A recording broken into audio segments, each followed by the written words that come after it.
the 32nd head football coach of the University of Arkansas Razorbacks, Bret Bielema. Bret.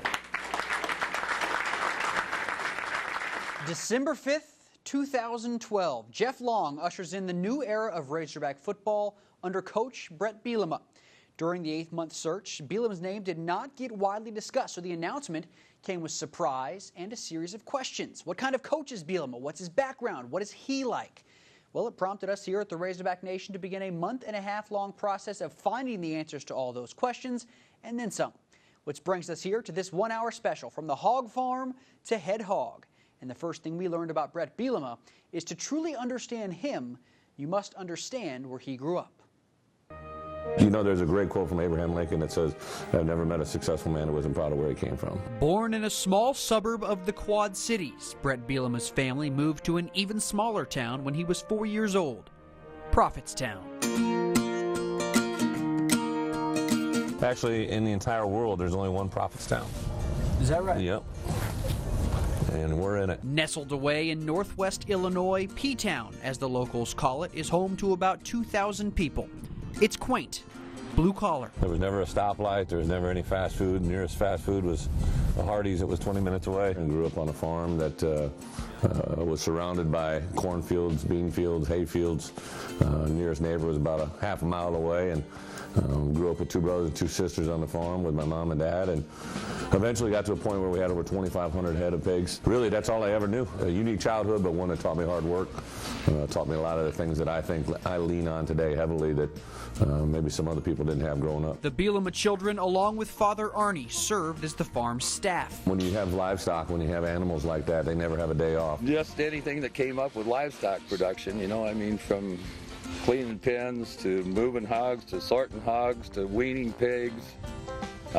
It was just something going on all the time. Walking through 3 feet of snow with hay bales up to your ears and trudging away just because you knew they had to survive. You had to get them warm, you had to keep them clean, and it was a daily detail of taking care of the livestock, feeding them.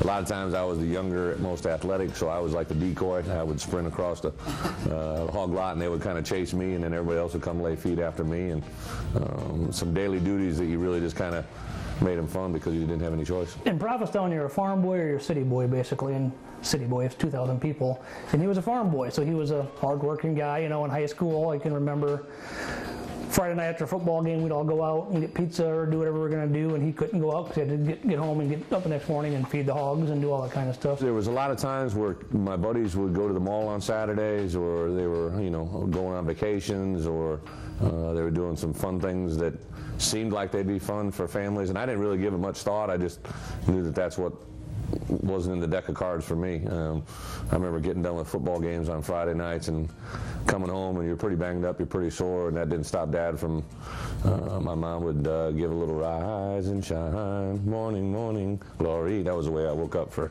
my whole childhood. That would come about 6:30 in the morning. You'd go down, have breakfast, and you start a day of work that really didn't end until it was done. Bret routinely employed a group of buddies to come work on the farm with him. One that I always get a kick out of, I think it was about 5 kids. We fed them well, we paid them well, and Mom fed really well, and there'd be pizza and Kool-Aid and heaven knows what all, and the kids would all go back to town and tell their buddies. So Bret had a waiting list of kids to come out the farm, you might say, but I can't remember whether it was the first year or what, but he had this crew come out. That night he said, "Dad," he said, "so-and-so's not pulling his weight." And I said, "What do you mean?"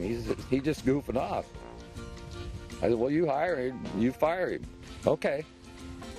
So that night when he come home, he says, "Well, he's on his way, but I got somebody else coming tomorrow," you know. And I always think that was pretty good for a kid that age to have to make that decision and willing to do it. And the fact that he didn't cover up for him, he come to me and said, "Daddy's not pulling his weight." I mean, but that was just the way we were raised. A leader, you know, as always, he took charge, and he knew what he was doing, that's for sure. I think Arnie had him working out there for a long time. Bret always called himself his free labor, which he was for Arnie, so. With college fast approaching, Bret needed cash, so he got a part-time job at the grocery store working for Dennis Johnson. He always had a smile on his face. No matter what I asked him to do, he'd do it, And a lot of times they go, seriously? He was always a good worker. Worked for way too little money here. He grossly underpaid me. I didn't pay him well enough? Yeah. Compared to what he makes now? No, I don't. Once unloaded an entire truck of watermelon and cantaloupes right here by myself because 2 other guys quit. He likes telling everybody that. He may exaggerate a little bit. Like one of his uncles said, well, maybe that got you to where you are today, you know. You give him a job, he's going to do it. Johnson now owns the mini mart next door. Drive by and you'll see a Razorback flag proudly waving where a Wisconsin flag previously flew. The day I was announced, that came down and that one went up. A beacon for Prophetstown's favorite son, Bret Bielema. They used to have a sign coming into town all directions, hometown of Bret Bielema. This is the way we are. I mean, as soon as we knew the change, there we are. You start seeing more Wisconsin stuff popping up here and there. Now even the stores in Sterling are carrying Wisconsin stuff, and it's been quite, everybody's very, very proud of him. All the best to you down there. You know, we're all proud of you. Thank you. Absolutely. I mean, you see the Wisconsin flags flying they have, and, you know, wearing of the red and white, and everybody's willing to change the colors and be a part of Arkansas now. So, yeah, everybody's very proud of him. I mean, that day alone when the announcements came out, I mean, my texts were flying, Facebook messages, everybody was asking about it and talking about it. It was the big news. There'll be a lot of Razorback fans up here. This will be Fayetteville North.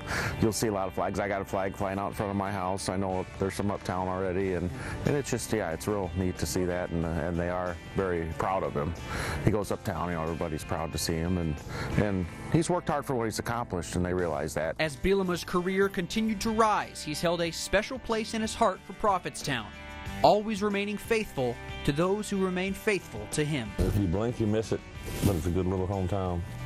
Wouldn't trade it in for the world. No matter what Bret has done in his life, he's never forgot his roots. It's pretty incredible, I think. And, well, you've met Arnie and Marilyn, I'm sure, haven't you? Well, there's a pretty solid bedrock there. You don't find a whole lot better people than Arnie and Marilyn, and I think if he ever got too big for his britches or his head got too big, they'd knock him right back down to where he's supposed to be. I really think that would be the case. You see and read about people and how people say that they've changed and whatnot, but he's always stayed grounded and always knows where he's come from, and I think his parents have a big part in that they've instilled him to be a great man and appreciate what he has and where he's come from. So I think that that's a big part of why he really, you know, treasures coming back to P-Town, because he can just be treated as Bret. Now to come back, everything just looks so much smaller. Everything back then was huge, you know. He never forgot where he came from, that's for sure, and who his friends were, and he's very loyal to the people that he's close with. Prophetstown, Iowa, Kansas State, Wisconsin, and now Arkansas, and he's been great to me the whole step of the way, and to a lot of other people too. Our Bret Bielema journey is just getting started on this 1-hour Razorback Nation special. Up next, the story that gives this show its name. Put the pig on front and just go, suey, suey, suey, suey. You know, a couple other words are probably interjected in there as well. He used to call the hogs for real, now he calls them for work. Bret Bielema's life has come full circle.